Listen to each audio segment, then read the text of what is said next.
கர்த்தருக்கு ஸ்தோத்திரம். தலைவனின் தொனி நிகழ்ச்சிக்கு தலைவராகிய கிறிஸ்துவின் நாமத்தில் வரவேற்கிறேன். இறையியல் படித்து வருகிறோம். பரிசுத்த ஆவியியல் என்று சொல்லக்கூடிய நியூமட்டாலஜியை படித்து வருகிறோம். ஆவியானவர் 7 பரிமாணங்களை கொண்டவர். 5 காரியங்களை கடந்த வகுப்பில் கற்றோம். 6வதாக ஞானம் என்கிற பரிமாணத்தை ஆவியானவர் உடையவர். உபாகமம் 34வது அதிகாரம் 9வது வசனம். மோசே நூனின் குமாரனாகிய யோசுவாவின் மேல் தன் கைகளை வைத்தபடியினால் அவன் ஞானத்தின் ஆவியினால் நிறையப்பட்டான். இஸ்ரவேல் புத்திரர் அவனுக்கு கீழ்ப்படிந்து கர்த்தர் மோசேக்கு கட்டளையிட்டபடியே செய்தார்கள். யோசுவாவின் மேல் மோசே கையை வைத்தபோது யோசுவா ஞானத்தின் ஆவியினால் நிறையப்பட்டான். ஞானம் என்பது பொதுவானது. ஒரு விஷயம் அளவுக்கு அதிகமாக இருக்கும்போது அதுதான் ஒரு ஆவி அப்படின்னு எப்போ சொல்கிறோம்? ஒரு விஷயம் அளவுக்கு அதிகமாக போயிட்டா அதை ஆவின்னு சொல்கிறது நம்ம பழக்கம். ஒரு விதத்தில் அது உண்மையும் கூட. ஏன்னா ஏற்கனவே இந்த யோசுவா பரிசுத்த ஆவியை பெற்றவன் தான். என்னாகுமோ 11ஆம் அதிகாரத்தில் அவங்க ஏற்கனவே யோசுவா பரிசுத்த ஆவியை பெற்றான். இந்த 70 பேர் பரிசுத்த ஆவியை பெறும்போது யோசுவாவும் பரிசுத்த ஆவியை பெற்றான். ஆனால் இப்போ விசேஷமாக ஒரு அபிஷேகம் தேவைப்படுது. இன்னும் சொல்லப்போனால் மோசே மேலே இருந்த அந்த ஆவியை 70 பேர் மேலே ஆண்டவர் வச்சார். மோசேக்கு கீழே நிர்வாகத்தில் உதவி செய்கிறதுக்காக, நீதி பரிபாலனத்தில் உதவி செய்கிறதுக்காக, வழக்குகளை விசாரிப்பதற்காக, தீர்ப்புகளை சொல்வதற்காக மோசே மேலே இருந்த அதே ஆவியை ஆண்டவர் 70 பேரை வைத்தார் என்று என்னாகுமோ 11ஆம் அதிகாரத்தில் நம்ம வாசிக்கிறோம். 11, 17. அப்பொழுது நான் இறங்கி வந்து அங்கே உன்னோடு பேசி, நீ ஒருவன் மாத்திரம் ஜனங்களின் பாரத்தை சுமக்காமல் உன்னோட கூட அவர்களும் அதை சுமப்பதற்காக உன்மேல் இருக்கிற ஆவியை அவர்கள் மேலும் வைப்பேன். தீர்க்க தரிசனம் சொன்னாங்க. 25ஆம் வசனம். கர்த்தர் மேகத்தில் இறங்கி அவனோட பேசி அவன் மேல் இருந்த ஆவியை மூப்பராகி அந்த 70 பேர் மேலும் வைத்தார். அந்த ஆவி அவர்கள் மேல் வந்து தங்கின மாத்திரத்தில் தீர்க்க தரிசனம் சொன்னார்கள். பின்பு ஓய்ந்தார்கள். தீர்க்க தரிசனம் சொல்லுகிற ஒரு அபிஷேகம், நிர்வாகத்தில் உதவி செய்கிற அபிஷேகம். அதுக்கு மேலே முடியாததை, கஷ்டமானதெல்லாம் மோசைக்கிட்ட அனுப்பிடுவாங்க. சாதாரணமானதை மட்டும் விசாரித்து தீர்ப்பு சொல்கிற ஒரு அபிஷேகம் அவர்களுக்கு கொடுக்கப்பட்டது. யோசுவாவும் அதில் ஒருத்தன். இந்த 70 பேரில் யோசுவாவும் ஒருத்தன். அவனுக்கும் நிர்வாகத்தில் உதவி செய்கிற, வழக்குகளை விசாரிப்பதில் உதவி செய்கிற ஒரு அபிஷேகம் கொடுக்கப்பட்டது. ஒரு டிஸ்ட்ரிக்ட் மேஜிஸ்ட்ரேட் மாதிரி வைங்களேன். கலெக்டரை சட்டம் எப்படி அழைக்கிறதுன்னா டிஸ்ட்ரிக்ட் மேஜிஸ்ட்ரேட், மாவட்ட நடுவர், ஒரு நீதிபதிக்குரிய சில அதிகாரங்கள், நிர்வாக நீதிபதி. வட இந்தியாவிலலாம் கலெக்டர்னு சொல்ல மாட்டாங்க, டிஎம் தான் சொல்லுவாங்க. டிஸ்ட்ரிக்ட் மேஜிஸ்ட்ரேட், மாவட்ட நடுவர் அல்லது மாவட்ட நிர்வாக நீதிபதின்னு சொல்லலாம். அந்த மாதிரி ஒரு அபிஷேகம் தான் இவங்களுக்கு கொடுக்கப்பட்டது. ஆனால் ஞானத்தின் ஆவி இப்போ யோசுவா எல்லாத்துக்கும் மேலே இருக்கணும். இப்போ இதுவரைக்கும் மோசேக்கு கீழே இருந்தான். இப்போ மோசே காலத்துக்கு பிறகு மோசேயினுடைய இடத்துல மோசே செய்ததை இப்போ செய்யணும். அதுக்கு ஞானத்தின் ஆவி தேவை. அதுக்கு ஒரு கூடுதலான அபிஷேகம் தேவை. மோசே தன்னுடைய கைகளை யோசுவா மேலே வச்சு ஜெபிக்கிறான். அப்போ ஒரு ஞானத்தின் ஆவி யோசுவா மேலே இறங்குது. ஞானத்தின் ஆவியால் நிறையப்பட்டான். அதனால நிர்வாகம் பண்ணுறதுக்கு, வழக்குகளை விசாரிப்பதற்கு, தீர்ப்பு சொல்வதற்கு, ஜனங்களை வழிநடத்துவதற்கு, ஜனங்களை வசப்படுத்துவதற்கு ஒரு ஞானத்தின் ஆவி தேவை. ஞானம் போதாது. சாலமோனுக்கு கொடுக்கப்பட்டது ஞானம், யோசுவாவுக்கு கொடுக்கப்பட்டது ஞானத்தின் ஆவி. ஏன்னா ஒண்ணுமே இல்லையே. சாலமோனுக்கு பொறுத்தவரை ஒரு நாடு இருக்கு, ஒரு அமைப்பு இருக்கு, பட்டணங்கள் இருக்கு, வீடுகள் இருக்கு, தோட்டங்கள் இருக்கு, வயல்கள் இருக்கு, ஒரு அரசாங்க அமைப்பு இருக்கு. தாவீது ஒரு அரசாங்க, சவுலே அதை நிறுவிட்டான், சாமுவேல் அதை எழுதிட்டான். எப்படி எப்படி ஒரு அரசனுடைய ஆட்சினா அது எப்படி இருக்கணும்னு சாமுவேல் ஒரு புத்தகத்தை எழுதி அதன் அடிப்படையில் சவுலும் தாவீதும் ஆட்சி நடத்தினாங்க. சவுல் அதில் பல விஷயங்களில் மீறினா அது வேற விஷயம். அப்போ ஒரு அமைப்பு இருக்கு, ஒரு முன்மாதிரி இருக்கு. இப்போ முன்மாதிரியே இல்லை. ஏன்னா தேசத்தை பகிர்ந்து கொடுக்கணும், ஜனங்களை நடத்துறதுக்கு முன்மாதிரி இருக்கு. மோசே ஜனங்களை நடத்தி இருக்கிறான் வனாந்தரத்தில், அதுக்கு முன்மாதிரி இருக்கு. ஆனால் இன்னும் கானானை சொந்தமாக்கணும், அதை 12 கோத்திரத்துக்கும் பகிர்ந்து கொடுக்கணும். அந்த பகிர்ந்து கொடுக்கறது இருக்கு பாருங்க, அது ரொம்ப பெரிய தலைவலி. பெரிய தலைவலி. 2 பேருக்கு பரிமாறும் போது கொஞ்சம் கவனக்குறைவாக ஏற்பட்டுட்டா ஒருத்தர் மனசு புண்பற்றும். அதுக்கு ஞானத்தின் ஆவி தேவை. இப்போ இதுக்கு முன்னால ஆண்டவர் சொன்னாரு, நீ பங்கிடுவாய், இந்த ஜனத்தின் பிதாக்களுக்கு நான் கொடுப்பேன் என்று ஆணையிட்ட தேசத்தை நீ இவர்களுக்கு பங்கிடுவாய். தேசத்தை சொந்தமாக்கணும், தேசத்தை பங்கிடணும். இதுக்கு முன்னால அதுக்கு எந்த விதமான முன்மாதிரியும் கிடையாது. சாலமோனுக்கு ஞானம் போதும், ஏன்னா முன்மாதிரி இருக்கு, தாவீதினுடைய முன்மாதிரி இருக்கு. இப்ப தேசத்தை சொந்தமாக்கினதுக்கு எந்த முன்மாதிரியும் இல்லை, தேசத்தை பங்கிடுவதற்கு எந்த முன்மாதிரியும் இல்லை. முன்மாதிரி இல்லாத ஒரு காரியத்தை செய்வதற்கு ஞானத்தின் ஆவி தேவைப்பட்டது. இந்த ஞானத்தின் ஆவி மோசே மேல இருந்துச்சு. ஏன்னா 32 லட்சம் மக்களை வனாந்தரத்தில் நடத்துவதற்கு தண்ணியிலிருந்து, சாப்பாடிலிருந்து, வெளிச்சத்திலிருந்து, கதகதப்பிலிருந்து, பாதுகாப்பிலிருந்து, செருப்பு தேயாமல் இருக்கணும், வஸ்திரம் பழசாகாமல் இருக்கணும், காடை கொடுக்கணும், எல்லாமே, ஆசரிப்பு கூடாரத்தை ஸ்தாபிக்க, இவ்வளவு விஷயங்களை மோசே செய்தான்.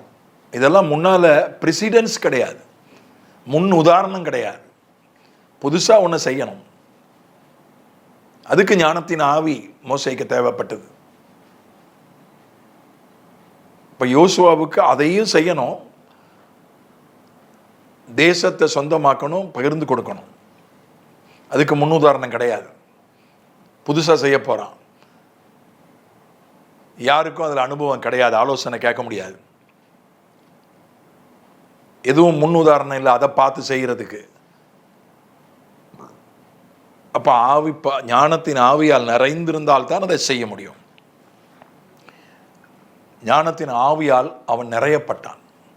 பவுலுக்கு கொடுக்கப்பட்டது ஞானம், தனக்கு அருளப்பட்ட ஞானத்தினாலே அவன் வருகையை பற்றி எழுதியிருக்கிறான். அதுல சிலது எனக்கே புரியலைன்னு 2 பேதுரு எழுதுறான் பவுலை குறித்து.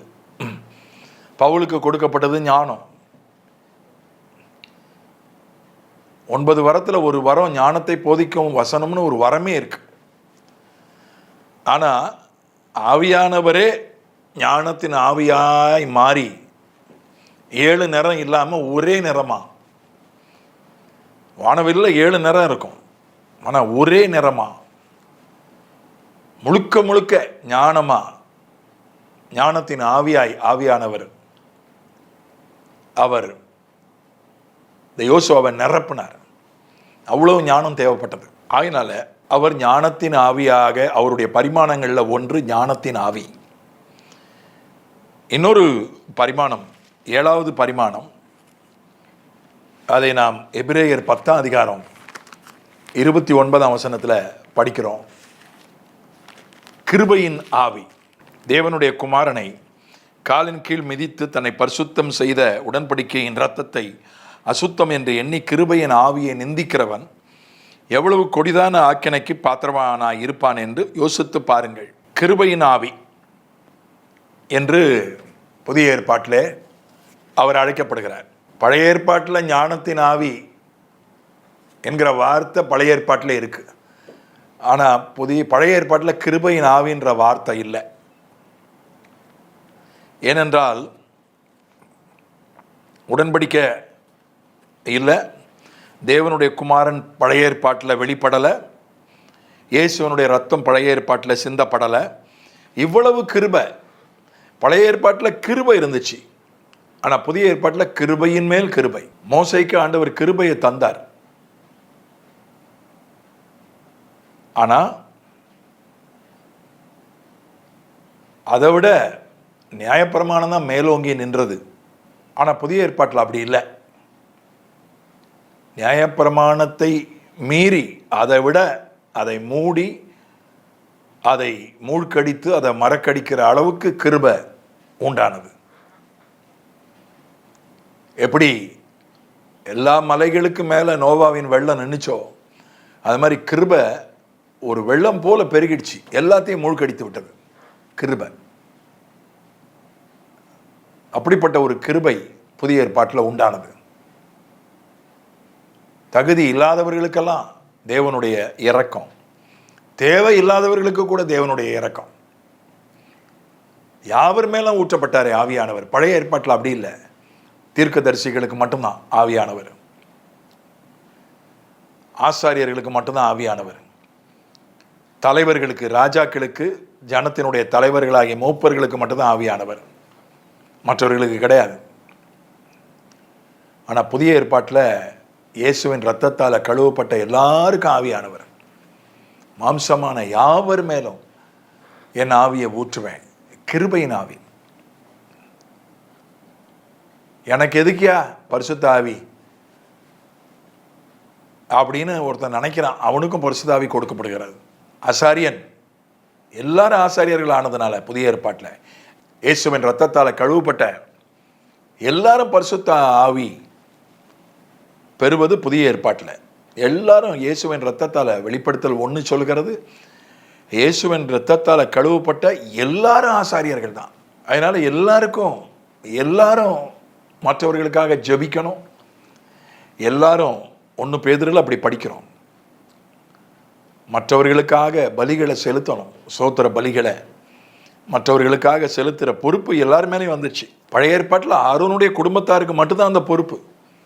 புதிய ஏற்பாட்டில் எல்லாருக்கும், இயேசுவின் இரத்தத்தால் கழுவப்பட்ட எல்லாருக்கும் அந்த பொறுப்பு வந்துச்சு. மற்றவர்களுக்காக ஜெபிப்பது, மற்றவர்களுக்கு ஆண்டவரை பற்றி சொல்வது. அது பழைய ஏற்பாட்டில் சிலருக்கு தான், வேத பாரகர்களுக்கு, ரபிமாருக்கு. இடைப்பட்ட காலத்தில் தான் ரபிமார் எழும்பினார்கள். வேத பாரகர்களுக்கு, பரிசேயர்களுக்கு, ஆசாரியர்களுக்கு மட்டும்தான் வேதத்தை போதிக்கிற பொறுப்பு, அல்லது வேதத்தை பற்றி ஆண்டவரை பற்றி மற்றவங்களுக்கு சொல்கிற பொறுப்பு. புதிய ஏற்பாட்டில் எல்லாரும் அவருடைய புண்ணியங்களை அறிவிக்கும்படி தெரிந்து கொள்ளப்பட்ட ராஜரிக ஆசாரிய கூட்டம் என்று 1 பேதுருல படிக்கிறோம். எல்லாரும். ஆகினால அபிஷேகம் தேவை. இதுதான் கிருபையின் ஆவி. ஆனால் கிருபையின் ஆவியை நிந்திக்கிறவன் எவ்வளவு கொடிதான ஆக்கினைக்கு பாத்திரவானாய் இருப்பான் என்று சொல்லப்பட்டிருக்கிறது. அவர் கிருபையின் ஆவிதான். அவர் தனக்கு தேவையில்லைன்னு நினைக்கிறவனுக்கு கூட. ஒரு சகோதரியினுடைய சாட்சியை நான் கேட்டேன். இந்த சகோதரி +2 படித்து கொண்டிருக்கும்போது ஒரு பரிசுத்த ஆவி கூட்டத்துக்கு பெற்றோர் வலுக்கட்டாயமாக அழைத்து கொண்டு போனார்கள். பரிசுத்த ஆவியில் நிரம்பினவங்களெல்லாம் ஆடுவதையும் குதிப்பதையும் கத்துவதையும் பார்த்து சிரித்து கேலி பண்ணிட்டு இருந்தார். அந்த பிரசங்கியாருக்கு கோபம் வந்துச்சு. அவர் அந்த ஊழியக்காரருக்கு கோபம் வந்துச்சு. ஏன்னா எல்லாரையும் பார்த்து கேலி பண்ணுற, உனக்கு இப்போ ஆவியானவர் இறங்கினாதான் நீ சரிப்படுவேன்னு வைராக்கியமாக அந்த சகோதரி மேலே கை வச்சு ஜெபம் பண்ணார். அந்த சகோதரி மேலே ஆவி இறங்கி வல்லமையாய் அவள் நிரப்பப்பட்டாள். அவ்வளவு கடந்து ஆடி சத்தம் போட்டு, அது மாதிரி அவள் கேட்கவே இல்லை, அவள் தனக்கு தேவைன்னு நினைக்கவே இல்லை. அந்த ஆவியானவரை நிந்திப்பது என்பது, இந்த மாதிரி சிலர் என்ன பண்ணிடுறாங்க, அவங்களுக்கு சும்மா கிடைச்ச மாதிரி கிடைக்கிச்சது ஆவியானவர்.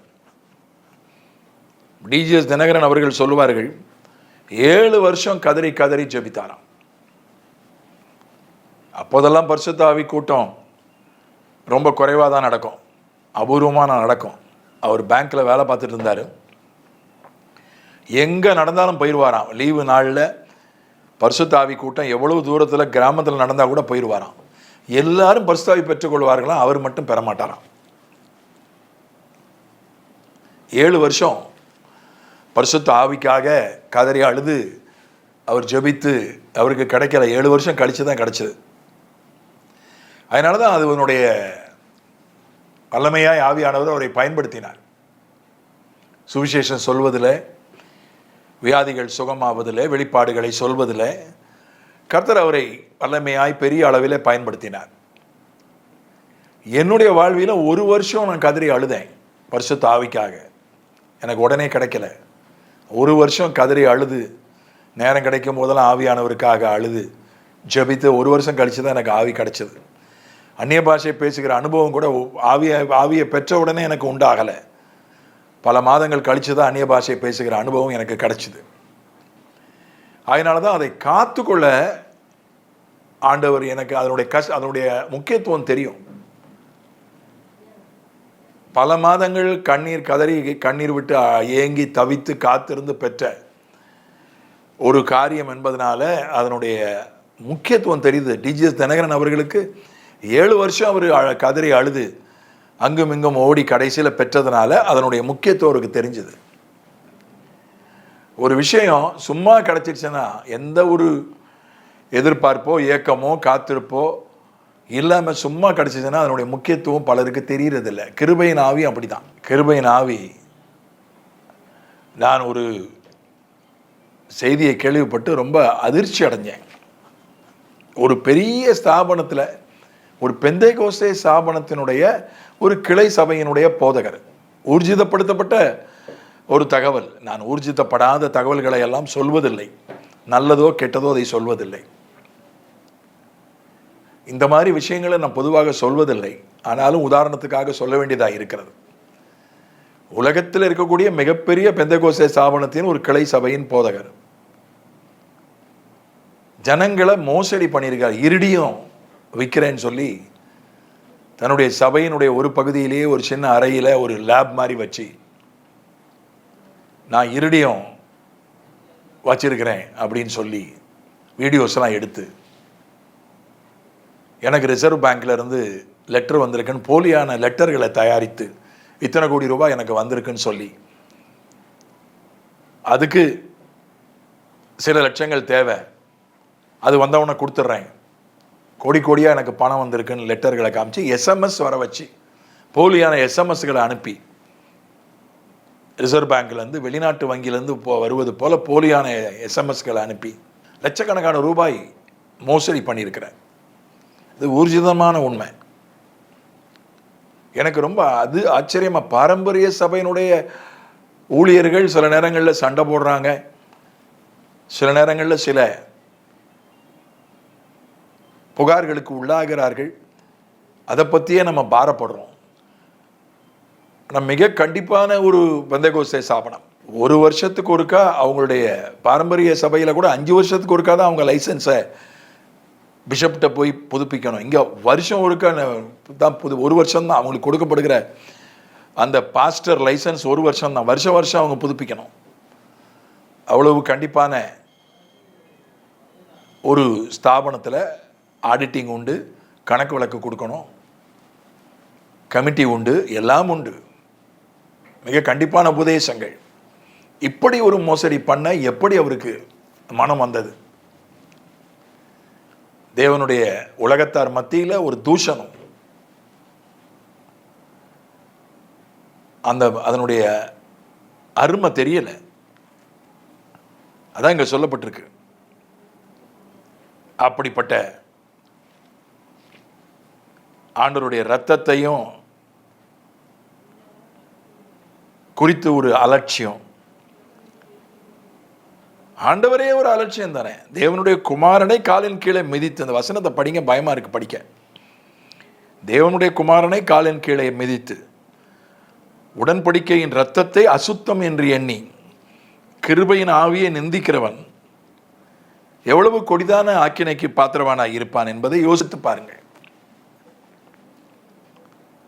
அதனால பரிசுத்த ஆவியானவர் கிருபையின் ஆவியானவர் தான். இன்னைக்கு கிருபையின் உபதேசங்கள் பெருகி கொண்டு போகிறது. இந்த கிருபையின் உபதேசம் என்கிற பேரில் உபதேசம் பண்ணுறவங்க சொல்கிற ஒரு காரியம், நம்ம செய்ய போகிற பாவத்துக்கும் ஆண்டவர் சேர்த்து மரித்து விட்டார், பலியை செலுத்தி விட்டார். பாவத்தை குறித்து ரொம்ப மெத்தனமாக பேசுகிறாங்க.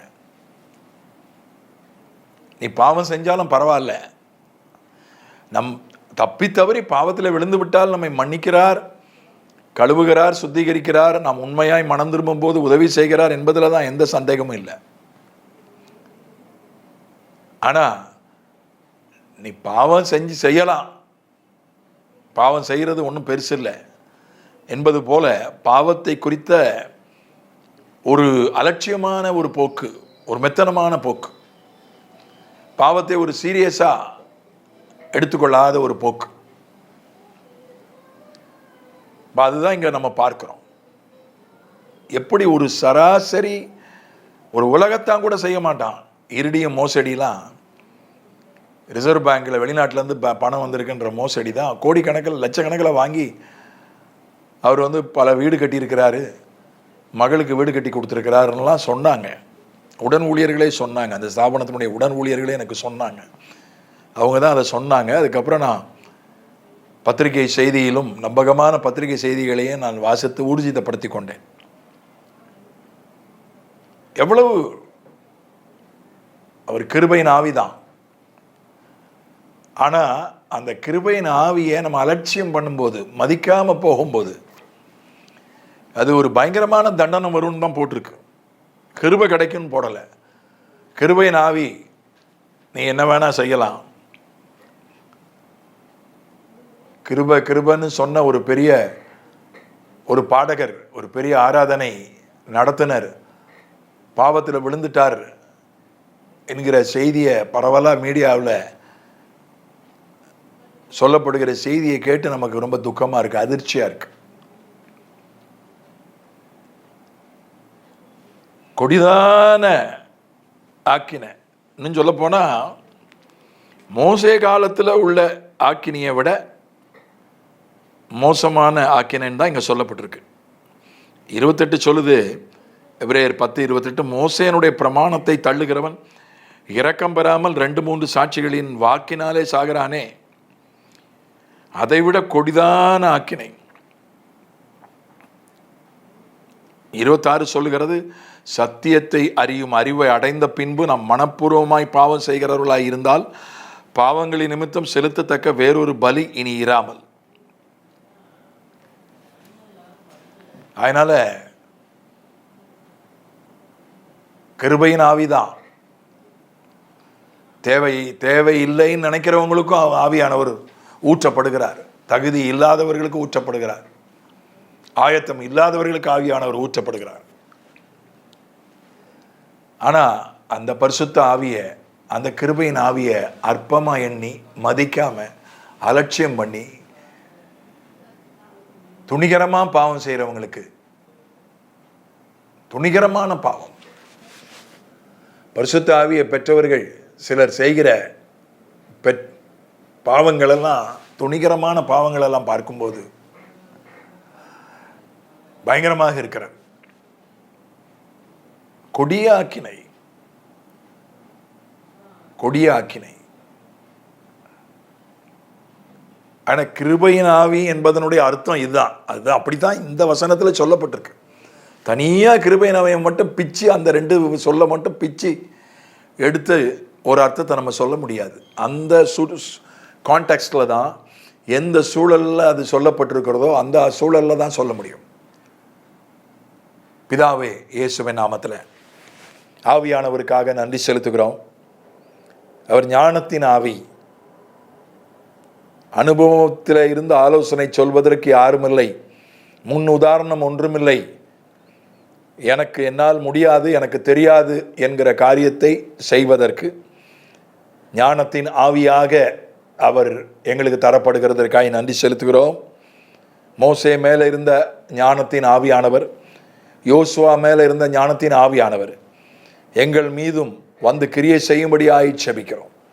கிருபையின் ஆவி தகுதி இல்லாதவர்களுக்கும், தேவை இல்லை என்று நினைக்கிறவர்களுக்கும், ஆயத்தம் இல்லாதவர்களுக்கும் யாவருக்கும் இந்த ஆவி ஊற்றப்படுகிறதற்காய் சோத்திரம். ஆகினால ஆவியானவரை நாங்கள் மெத்தனமா, அலட்சியமா, மதிக்காம இருக்காதபடி நாங்கள் பயந்து நடுங்க எங்களுக்கு உதவி செய்யும். ஆண்டவரே, மோசேயின் நியாயப்பிரமாணத்தில் வர தண்டனையை விட கிருபையின் ஆவியை மதிக்காட்டா மோசமான தண்டனை வரும்னு இந்த வசனம் எச்சரிக்கிறது. கிருபையின் ஆவிதான், ஆனால் அவரை அலட்சியம் பண்ணும்போது மோசமான விபரீதமான விளைவுகள் என்பதை நாங்களும் சபையும் ஊழியக்காரர்களும் அறிந்து கொள்ள எங்களுக்கு உதவி செய்யும். இயேசுவின் மூலம் பிதாவே, ஆமென்.